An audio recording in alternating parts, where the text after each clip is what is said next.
Marketplace is supported by Zip Schedules. Create and communicate your next work schedule in minutes. And with the Zip Schedules nifty mobile app, your employees can check and update their schedule from anywhere. Get started for free at zipschedules.com/marketplace. Coming up on the program, why the Chinese economy is so hard for American companies today and has been hard for the Chinese people for decades. From American Public Media, this is Marketplace.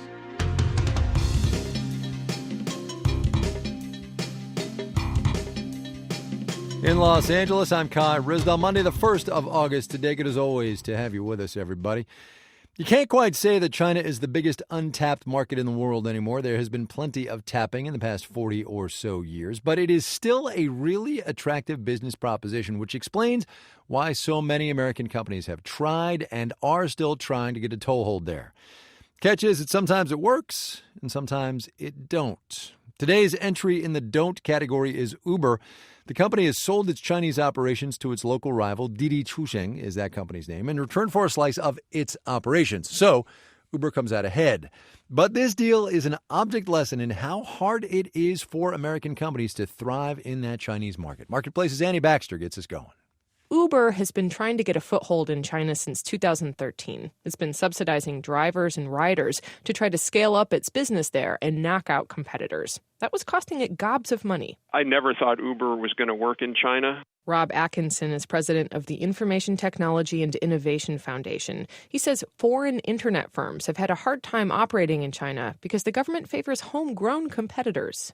Every single internet company in the U.S. has a clone in China that's copied their technology and dominated the market, whether it's in search or social network or shopping with Alibaba. Even Apple, which is a popular brand in China, recently ran into trouble. A small Chinese startup won an injunction against it in an intellectual property dispute. Atkinson says this is a departure from the China of the 80s and 90s, which welcomed foreign direct investment, like from U.S. automakers. It began to change about a decade ago, really began to change with Xi Jinping to be much more about indigenous innovation, in other words, Chinese companies. Some of the preference for Chinese companies has to do with data security, according to Ian Bremer, president of the Eurasia Group. Bremer says the Chinese government doesn't like American companies like Uber holding the reins on data about Chinese consumers. I think the Chinese government really feels like for what will soon be the most important consumer market in the world, that they would much rather control the data. They would want to control the filters. The Uber China brand will stick around under Didi, but all the consumer data will now be owned by the Chinese company. I'm Annie Baxter for Marketplace. Chances are that one party or the other's position on the Federal Reserve isn't going to swing a whole lot of votes in this election. That said, the GOP and the Democrats do differ on the Fed. The Republican Party, among other things, calls for more transparency in monetary policy. The Democrats, also among other things, insist that the Fed has to be more diverse and that actual practicing bankers shouldn't be doubling as central bankers. Marketplace's Sabri Benishore has more on the Dems and the Fed. Getting more diversity at the Federal Reserve, not too controversial. Janet Yellen even agrees. But the second issue is a little more thorny. What role should private banks play on the 12 regional Fed boards? They get representatives on those boards of directors. And we think that that's an egregious example of regulatory capture. Adi Barkan is campaign director of Fed Up, a left-leaning group that's pushed for changes at the Fed. Andrew Levin is professor of economics at Dartmouth College. You can't imagine, for example, that, cable networks would get some special role in choosing the people on the FCC. The Fed has already undergone some major reforms to limit influence, for example, in choosing regional Fed presidents. The bankers themselves are not involved in the choice of that person. Stephen Cicchetti is professor of economics at Brandeis International Business School.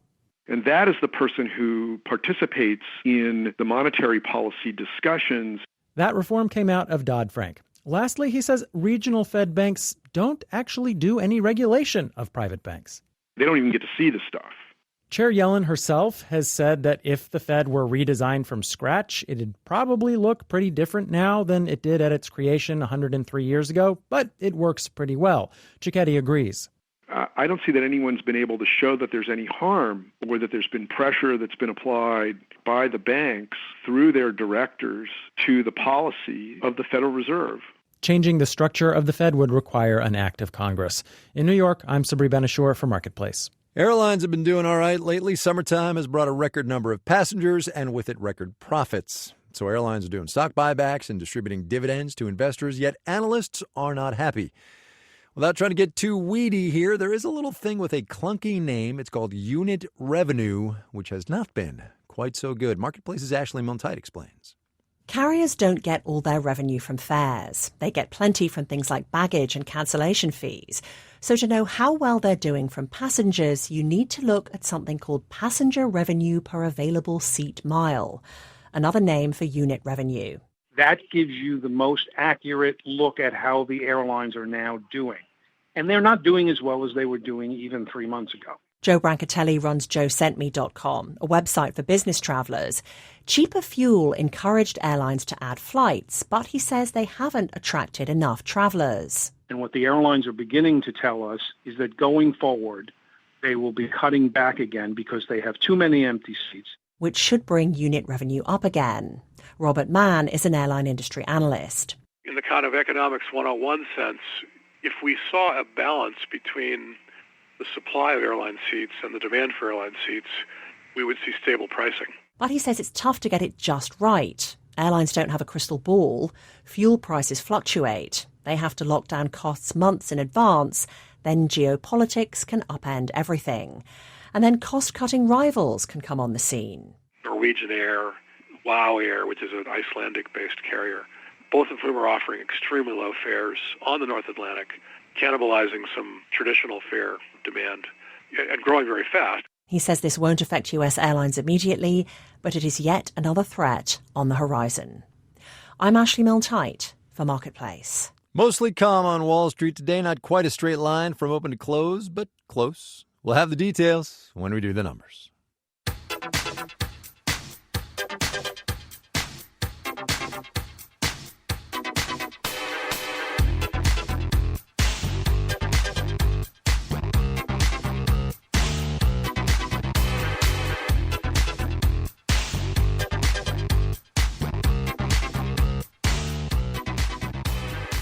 Tracy Samuelson did a story not too long ago about how refugee resettlement happens in this country, how any given refugee winds up in, say, Phoenix or Peoria or maybe Minneapolis. Out of the reporting for that story, Tracy has been following a group of Syrian refugees assigned to a nonprofit in New Haven, Connecticut, a nonprofit that is trying something a little bit different, getting the community involved. Here's Tracy. In the middle of a big, empty parking lot in New Haven, Connecticut, half a dozen people stand outside their parked cars. They've been here for maybe 5 hours, waiting for Syrian refugees who are very delayed. Am I doing it right? Don Quinn holds a big sign with an Arabic welcome. That's right. Barbara Billings stands nearby, holding a Syrian flag and stuffed animals. This is when I start crying. It's very emotional. For months, they've been preparing for the arrival of 2 Syrian families, finding apartments for them, collecting donations to furnish them, researching schools for the kids, English language classes, fundraising to help support the families for the first 6 months they're here. This is a great unknown, and it's also a huge responsibility. Terry Schmidt is a member of one of the groups, about 50 people from 3 different congregations, 2 Christian, 1 Jewish, who came together after seeing that photo of the Syrian toddler who drowned off the coast of Turkey. They decided they needed to do something.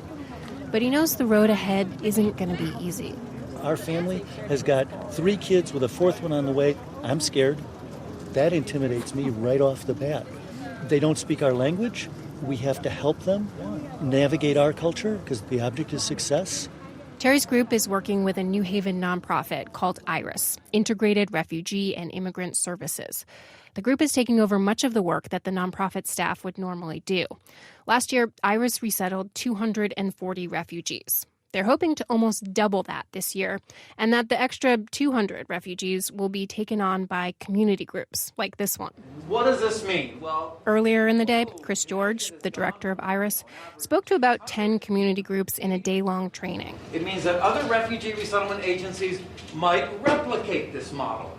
Other states might get interested. He thinks the U.S. could increase the number of refugees it accepts each year by working with more community groups. Canada already does something similar. It's resettled nearly 30,000 Syrian refugees since November. About a third were privately sponsored.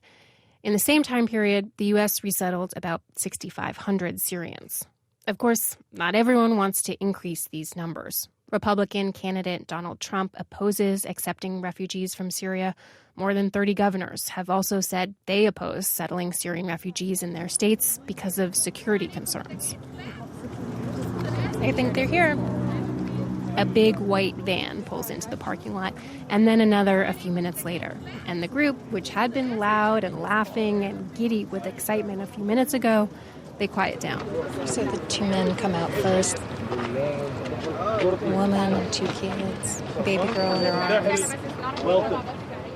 I asked Terry about the commitment he's making, all the work that lies ahead. And what happens if the group burns out? After all, this isn't their job. If there were going to be burnout would have happened 5 months ago, and not now. I'm not worried about it now. The energy level's unbelievable. It's off the wall. People are so excited. One of the Syrian men, Ali, a father of 3 with one more on the way, lights a cigarette and he rubs his eyes. His wife, Fatima, gets in the car while Don tries to get the kids into car seats. Don holds out a yogurt and asks, "Snack?" They load a surprising amount of luggage into the cars and say a quick goodbye to the other group. Good luck with your babies. Oh my gosh, all those babies. That's how the community groups refer to these arrivals. Our family, our babies. Like they're adopting them. Like they're already family. But really, they're supposed to help these refugees exist without them, to become self-sufficient. Ideally, in the next 6 months. Ali looks at Terry. Thank you. Thank you, he says, as if to say goodbye. You will be seeing me. You will be seeing? I will see you up in West Hartford. Yeah, thank you. They pile into the cars and head off to show the family their new home. I'm Tracy Samuelson for Marketplace.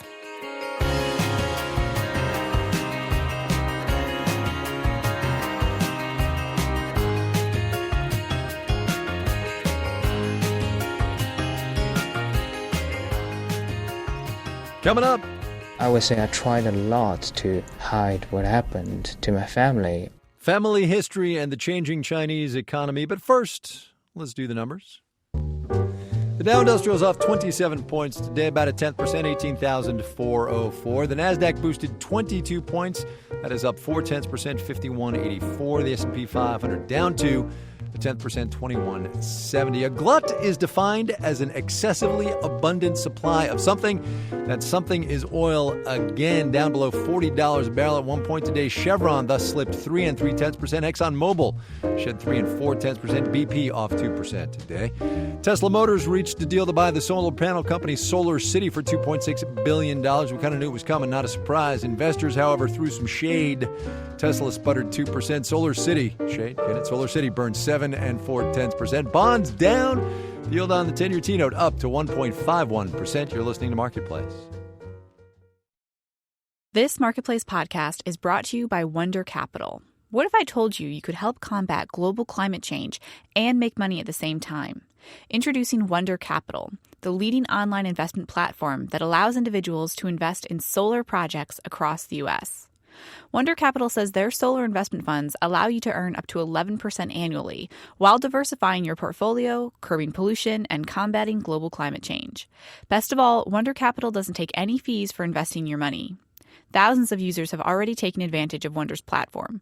Create an account for free at wondercapital.com/marketplace. Wonder Capital. Do well and do good. This Marketplace podcast is brought to you by Citi Cards with Android Pay. How cool is it that we live in a world where you can use the same device to listen to Marketplace and buy your morning coffee, groceries, and more?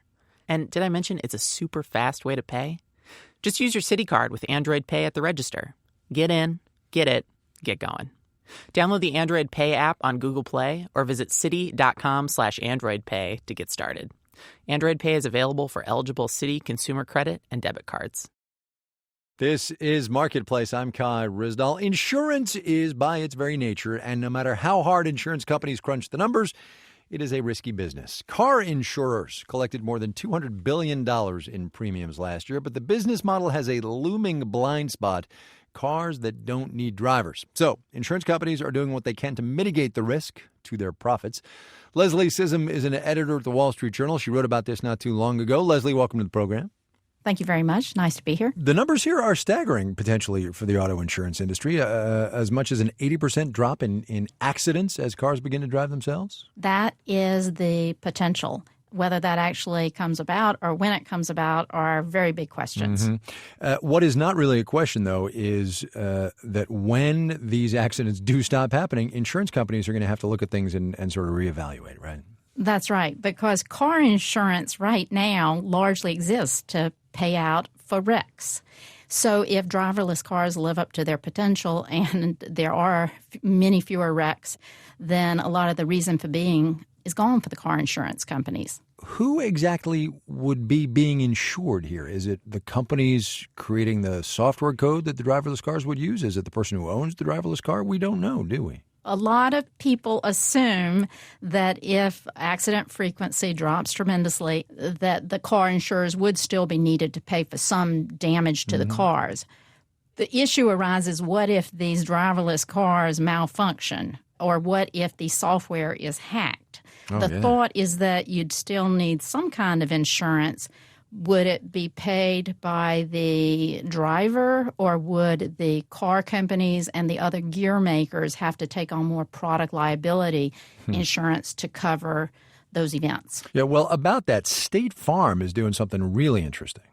Yes, State Farm is the nation's biggest car insurer with about an 18% market share. State Farm is a founding partner and sits in a leadership circle at the University of Michigan's Mobility Transformation Center, which runs one of the nation's leading test sites for driverless car gear. So State Farm is right there in this inner circle getting a firsthand look at the technology as it's being developed. That's a very enviable position because it can figure out, if it has to shift what it's insuring, it's got an early look at how this shift is going to occur. This is an imperfect metaphor, but is it sleeping with the enemy or is it good business? State Farm doesn't feel it has any other choice. Yeah. And State Farm is committed to safety. As I said, it has this long history of supporting better and safer cars. So it feels like it will evolve. It has faith that it'll figure out new products and services that it could sell. And also, maybe it one day sells cyber risk insurance, for instance. Right. It's entirely possible, just given, and we've all seen this in the past 10 years in technology, that it's entirely possible that the speed of the technology outstrips, forget insurance companies, but the government and regulators and frankly, society's ability to deal with it, right? Yeah? Perhaps, but car insurance is an industry that's regulated by 50 different state insurance departments. Oh, yeah. So the regulators can, so to speak, put the brakes on some of this, research. Leslie Sissom, she is an editor at the Wall Street Journal, writing recently about insurance companies and self-driving cars. Leslie, thanks very much. My pleasure. Thank you.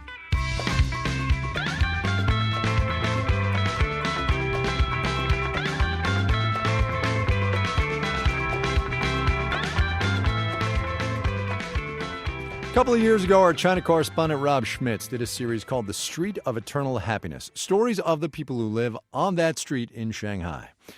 Today, in a city that is changing so fast, a story that hits remarkably close to home. His home. Here's Rob. I moved to an apartment complex in 2010. It's called The Summit. It's made up of 8 high-rises surrounding a green courtyard where my children play. It was built a decade ago along the Street of Eternal Happiness. Once, I asked a neighbor what used to be on this land. Just a bunch of old run-down hovels, he said with a swipe of his hand. Later, I learned hundreds of families lived here, sleeping where my family now sleeps. What happened to them? Seniors in the old alleyway homes across the street all pointed me to a woman named Xi. Yeah. The day I met Xi Guojian, she had just stepped off a train from Beijing, where she was released from prison that very morning. For 20 years, the 61-year-old has petitioned China's government to investigate the death of her husband. He died when developers came to demolish his home to make way for the high-rise where I live. Ever since, his widow's routine is predictable. She pleads for justice outside Zhongnanhai, the headquarters of China's Communist Party along Tiananmen Square in Beijing. She's tackled by police, and she goes to prison. One time I spent 14 days there. One time 38 days, and this time 6 days. Whenever they let me out, I go straight back to Zhongnanhai. Her life is on repeat. Before my complex was built, she and her husband, Zhu Jianzhong, had an apartment on the second floor of a house where they lived with their son. In 1992, the local government sold their neighborhood to a developer owned by Li Ka-shing, the richest man in Asia. The developer gave residents apartments in a faraway suburb in return for leaving their homes. She and her husband refused. One day at around 8 in the morning, I was returning from the market when 6 of the developer's thugs tackled me outside my home and pushed me into a car. Several others say she climbed a ladder to her balcony. She says she screamed for her husband, but it was too late. There was a scuffle inside, and then black smoke poured out of the balcony window before the house went up in flames. She's husband burned to death. The developer's men escaped. The developer said she's husband set himself on fire. My theory is that they beat him up badly. In China, if you injure someone in a situation like this, you have to pay more in compensation than if he died. I think they burned him to death to avoid the cost. 10 years later, the man in charge of the demolition crew that confronted Xi's husband was sentenced to death by a Shanghai court for burning an elderly couple to death across the street during the demolition of that neighborhood. Xi and Zhu's son Weiqi was just 10 years old when his father died. That day, police escorted the boy from school to a government-owned motel where he was detained with his mother for the next year and a half. When he learned his father died, he kept hitting the wall until his hands started bleeding. He stopped talking. That was 20 years ago. I was almost scared to ask what had happened to him. He's finishing his PhD at Kangnaer, she said in Chinese. Cornell University. Weiqi Zhu is 29 years old, and he works here inside Hong Kong's second tallest skyscraper. When he's not finishing his doctoral thesis in finance, he trades derivatives for one of the world's largest banks. What he's accomplished in the 19 years since his father's death is just as impressive as his country's incredible development during that same period. Weiqi thanks his father for his success. First of all, he is a really, really good father. I think he is kind of like the father in the growing pain. If you didn't catch that, he said growing pains. As long as we got each other, we got the world spinning right in our hands, baby. The show was popular in China in the 1990s. He and his father watched it religiously. Life in his neighborhood was carefree, he says. It was like living in a village inside the largest city in China. After his father died, Weiqi turned inward. He spent his time studying and trying to blend in. I would say I tried a lot to hide what happened to my family. His mother did the opposite. During his teenage years, she was constantly getting arrested in Beijing, leaving him in their tiny apartment alone. Weiqi says this never bothered him. He's always believed her quest for justice is right. If I were against it, I think she were in a much tougher situation, because it would be like no one in this entire world understand her. Weiqi has only returned to his old neighborhood once. It's now full of expats and European restaurants, reminiscent of a time before the Chinese united under communism to expel Shanghai's foreign occupiers, a time when this neighborhood was run by the French. It's kind of sad. There's so many foreigners actually right now live there. I'm one of those foreigners. I tuck my children into bed above the spot Weiqi's father used to tuck him in at night. I watch my children play where his father used to watch him play. Weiqi says his father's death taught him that however bad things seem, things could always be worse. Since then, he's always stayed calm under pressure, a trait that's helped him in the high-stakes world of derivatives trading. One night, when he was in middle school, the police came to his door. He was home alone. His mother had been gone to Beijing for weeks to petition the government again. He had just cooked himself some noodles. Firstly, they tried to knock a door, and I just asked, who are you? And they said the policeman, and I told them, like, my mother was not there. They said, yes, she was not there because she was detained, and I need a signature, and I just refused to open the door. The police smashed through the door, ripping it off its hinges. They handed a startled Weiqi a document stating his mother was in prison in Beijing. He refused to sign it. The officers stormed off, leaving the boy inside an apartment without a door. At 14 years old, Weiqi had lost his father, his home, and now his mother would be away for a while too. Hardly anything scared him anymore. He stepped over the splintered mess and walked down to the street where he found a handyman. A new door was in place before he tucked himself into bed that evening. On the Street of Eternal Happiness, I'm Rob Schmitz for Marketplace.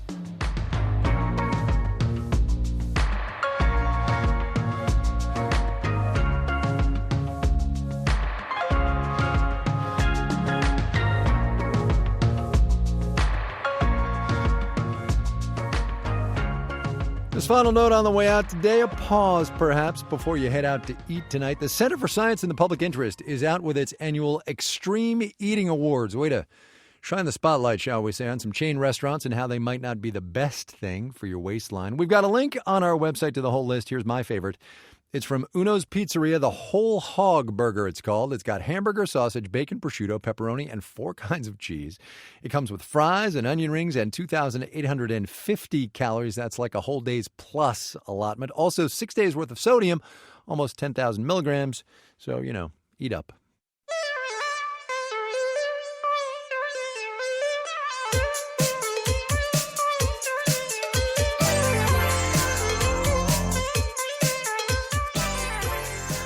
All right, we got to go. The Dow off 27 points today, about a 10%, 18,404 on the blue chips. The Nasdaq gained 22, that is 0.4%, 5184. The S&P 500 down 2, 10%, 2170. Our daily production team includes Bridget Bodner, Robert Garova, Jenny Josephson, and Daisy Palacios. I'm Kai Risdall. We'll see you back here tomorrow. Everybody all right?